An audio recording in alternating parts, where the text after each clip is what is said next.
Maurya official के channel में आपका स्वागत है। डीजे धीरे बोले, डीजे धीरे बोले, डीजे धीरे बोले।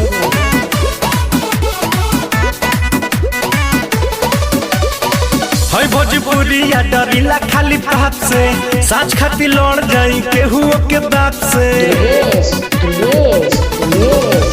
है भोजपुरिया डरीला खाली बात से, साच खाती लड़ जाई केहू के बात से। तो पीछे हटम न के तनो झमेल होई, आज जेल होई काल बेल होई, परसों से उहे खेल होई। आज जेल होई कल बेल होई, परसों से उहे खेल होई।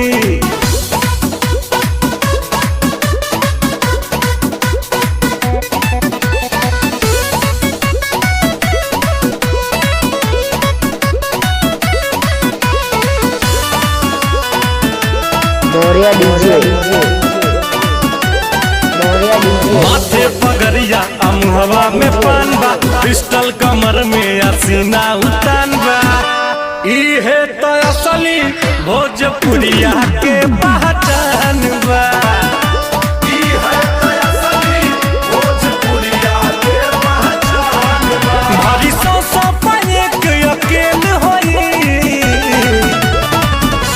आज जेल होई काल बेल होई, परसों से उहे खेल होई। आज जेल होई कल बेल होई, परसों से उहे खेल होई।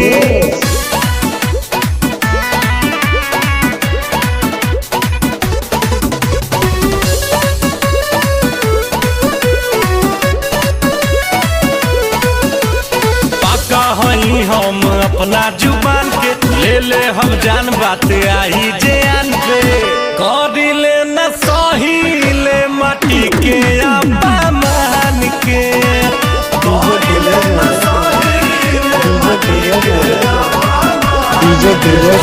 हम जे माथा फेल होई,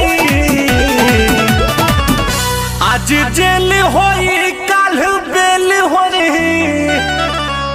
परसों से उहे खेल होई। आज जेल होई कल बेल होई, परसों से उहे खेल होई। DJ Dhruvesh Maurya, Maurya DJ.